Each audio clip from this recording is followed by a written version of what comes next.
Good morning, everyone. It's very, very early.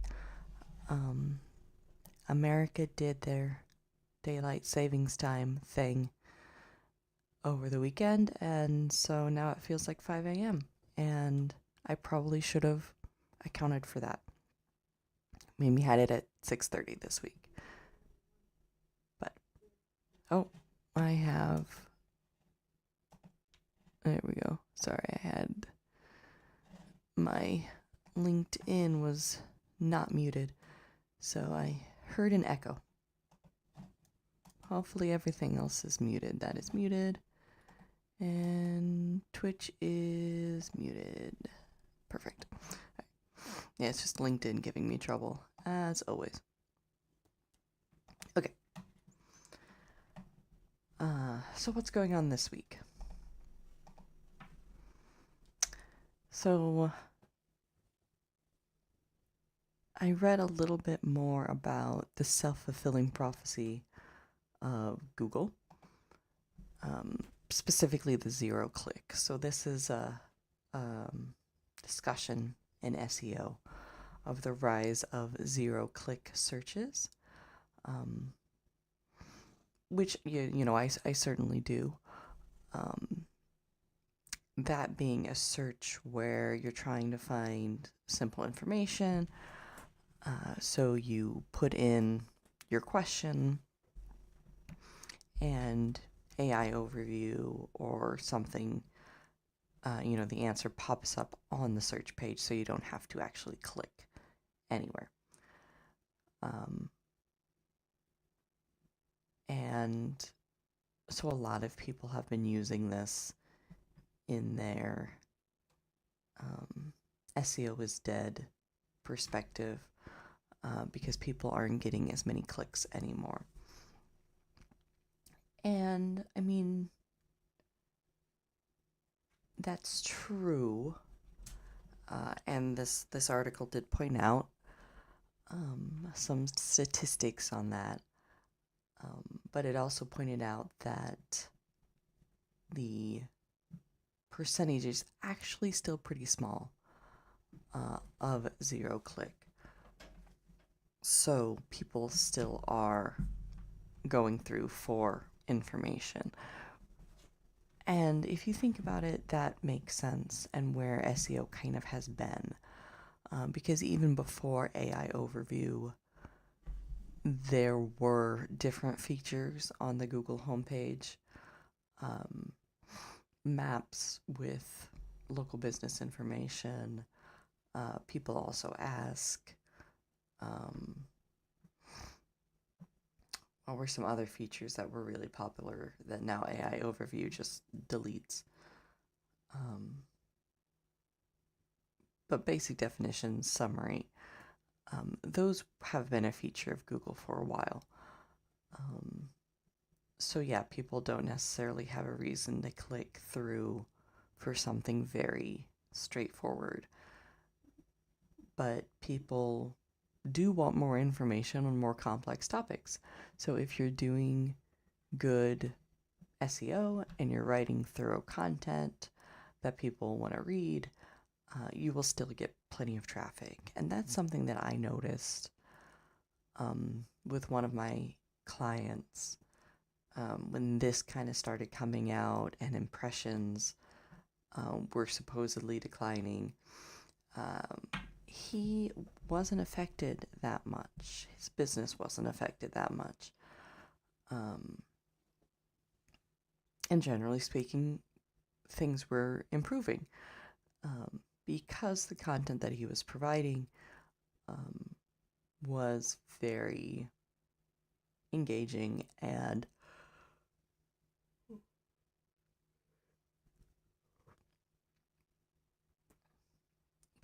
people wanted the context about the news that he was, well, still is, talking about.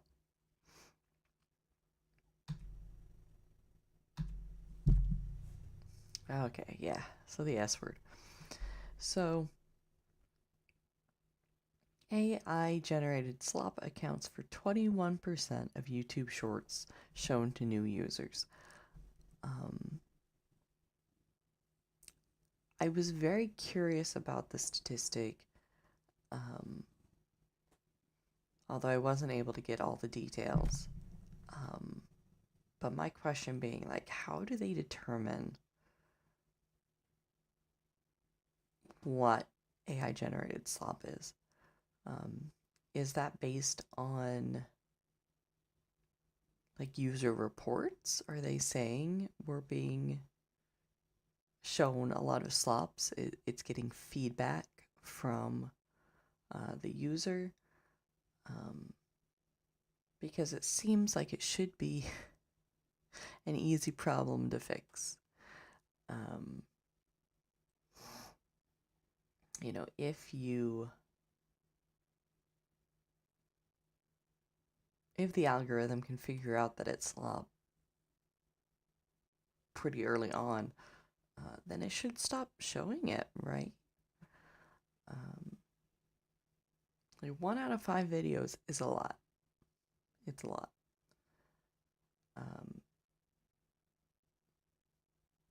And I don't know if that means it's harder for real creators to be featured on shorts, or it's easier.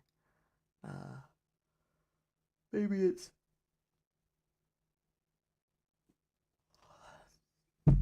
daylight savings time is the bane of my existence. Maybe it's easier to get clicks if you're pulled up, but harder to be pulled up. That kind of is fair. Okay. And the last piece, I was curious about Google Discover. It's not something I use, so I didn't really know what it was. But recently, I believe the last core Google update, sorry, my cat is crawling around. The last core Google update was centered around Discover. And I was like, so when I was reading about the changes, I was like, well, that strikes me as strange because I don't even know what this is. I should probably figure it out. So there are about 800 million daily, no, monthly, Discover users, and about 100 billion search users. Now maybe it is daily. Well, whichever the case. So that accounts for 0.8% of Google traffic. So yeah, not a lot in the grand scheme. Although 800 million is not nothing, right?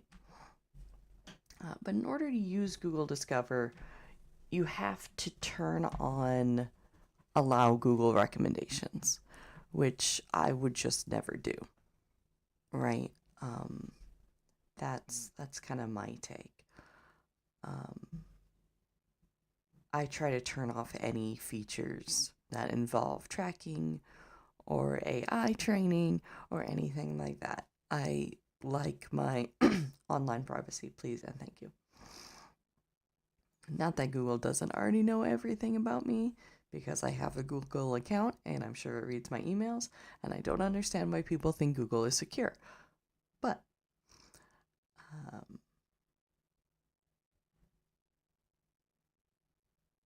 still, some people do. 800 million people, apparently.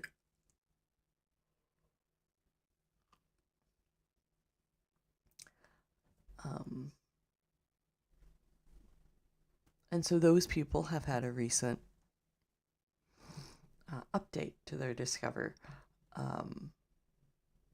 which has changed how often people are found, and I believe it increased local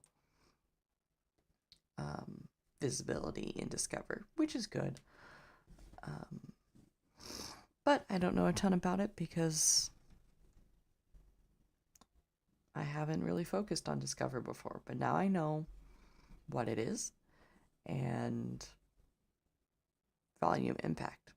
So, still focusing on Google search, but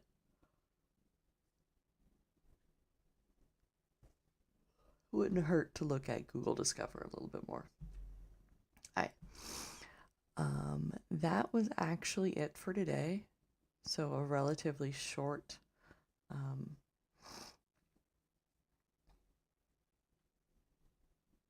live stream today.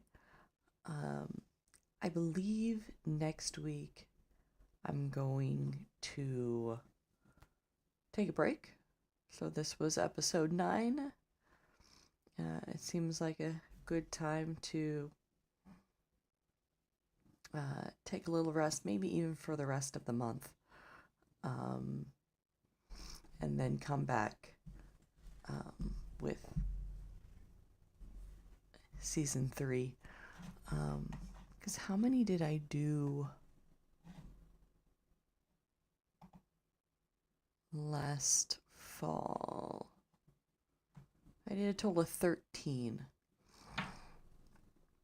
in the fall before taking a couple week break.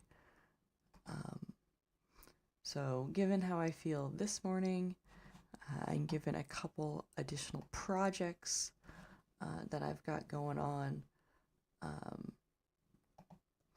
I believe I might take a season 2 break right now, my little spring break, and get back to it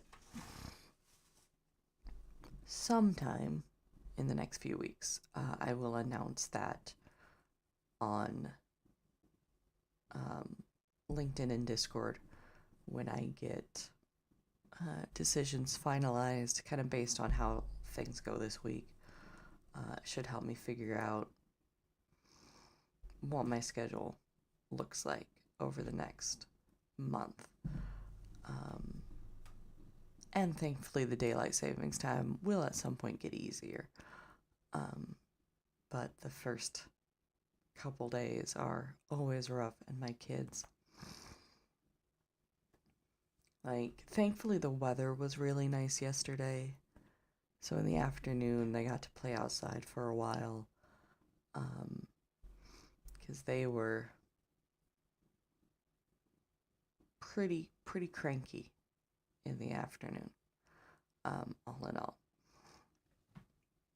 But since I am going to take a little bit of a break, some things to keep an eye out for over March. It's just developing court cases, copyright cases in AI. I know one court recently ruled that you cannot copyright AI generated content, images, text. So where is that going to go?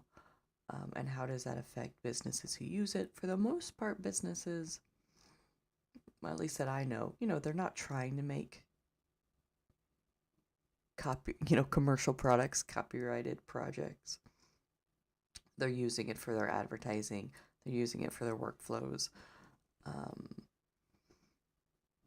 And even if they use it for logos or white papers or whatever, they're not really looking for copyright, right? They're just looking for visibility. Google is having its own share of court cases still, because they really got off the hook with their last one. And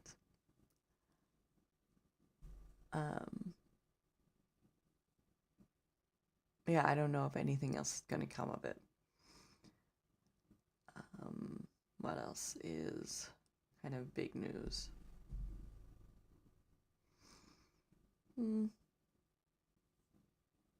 I guess that's the general advice. Keep a lookout for AI legality, keep an eye out for Google changes, and just, always keep your business mission in mind.